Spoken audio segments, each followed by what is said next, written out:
ଦୁଃଖୀ ମଣିଷ। କିଛି ଦିନ ତଳେ ବାଟରେ ଦେଖାହେଲେ ଜଣେ ପୁରୁଣା ବନ୍ଧୁ। ଚିରାଚରିତ ଢଙ୍ଗରେ ପଚାରିଲି, କ'ଣ ଭଲ ଅଛ? ହଁ ବୋଲି ତାଙ୍କ ପାଟିରୁ ଠୋସ୍ ଉତ୍ତରଟେ ବାହାରିଲା ନାହିଁ କି ଓଠଧାରୁ ଚେନାଏ ହସ ବି ଉତୁରିଲାନି। ବିଷାଦ ଅଭିମାନ ଭରା କଣ୍ଠରେ ଜବାବ ଆସିଲା, ଭଲ ଆଉ କ'ଣ ଦେଖୁଛ ତ? କଥାରେ ଅଛି, ବନ୍ଧୁକୁ କିପରି ଚିହ୍ନିବ ଦୂରରୁ ଦେଖି ଯେବେ ହସେ। ଅଥଚ ତାଙ୍କ ଭାବଭଙ୍ଗୀ ଦେଖି ମୋ ମୁହଁରୁ ବି ହସ ମିଳିଗଲା। ଭାବିଲି, ଆଜିକାଲି ହସି ଭଲ କଥା ପଦେ କହିବାକୁ କ'ଣ ପଇସା ପଡ଼ିଲାଣି ନା କ'ଣ? ବନ୍ଧୁ ଏପରି ବ୍ୟବହାର କାହିଁକି ଦେଖାଇଲେ? ମୋବାଇଲ ସିନା ରିଚାର୍ଜ କରିବାକୁ ପଇସା ଦରକାର, ହେଲେ ସାମ୍ନାସାମ୍ନି କଥାରେ ତ ପଇସା ପଡ଼ୁନି। ତଥାପି ଏ ଅବସାଦ କାହିଁକି? ଏକା ସେ ନୁହନ୍ତି। ଆଜି ଆମ ଦୁନିଆର ଅଧିକାଂଶ ଲୋକ ଚିରଶାଶ୍ୱତ ସୁଖକୁ ଭୁଲିଯାଇ ସାଂସାରିକ ଦୁଃଖ ଯନ୍ତ୍ରଣାରେ ପେଶି ହୋଇ ନିଜକୁ ବେଶୀ ଦୁଃଖୀ ଭାବରେ ପ୍ରତିପାଦିତ କରିବାକୁ ଚାହୁଁଛନ୍ତି। ସତେ ଯେମିତି ସାରା ଦୁନିଆର ଚିନ୍ତା ତାଙ୍କରି ମୁଣ୍ଡରେ। ନ କଲେ ସଂସାର ଅଟକିଯିବ, ପରିବାର ଭାସିଯିବ।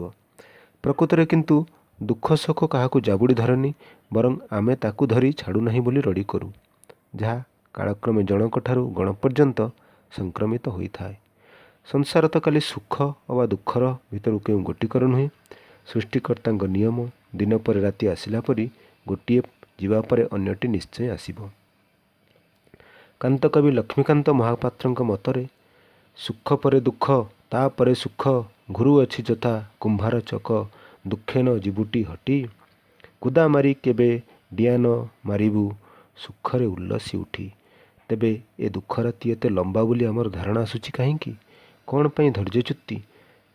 ଶାସ୍ତ୍ର କହିଲେ, ସଂସାର ଭିତରେ ଘର କରିଥିଲେ ପଥର ପଡ଼ିଲେ ସହି। ପଥର ଦୂରେ ଥାଉ, ପତର ପଡ଼ିଲେ ଆଜି ଆମେ କାତର।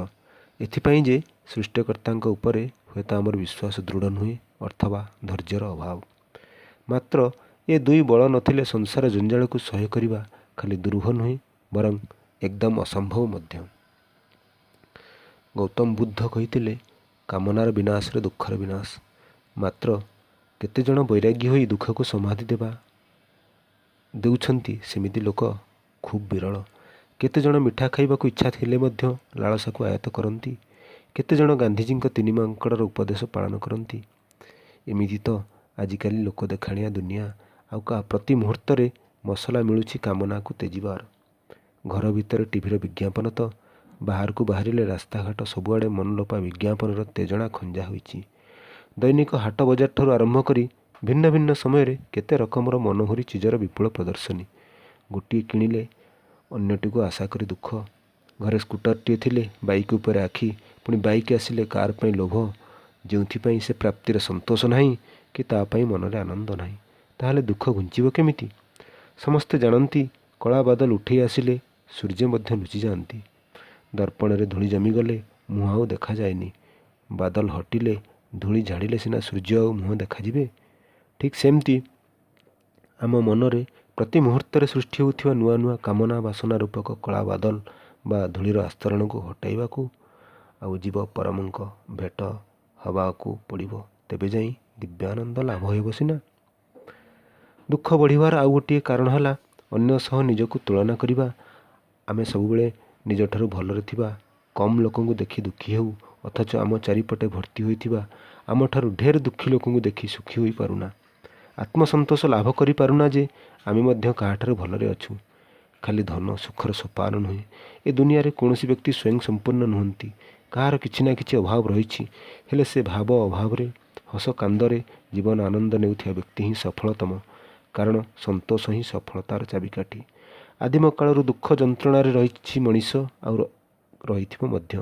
ତେବେ କଷ୍ଟ ନ କରି କୃଷ୍ଣ ମିଳନ୍ତିନି, କି ମାଆକୁ ଯନ୍ତ୍ରଣା ନ ହୋଇ ପିଲାଟିଏ ଜନ୍ମ ହୋଇପାରେନି।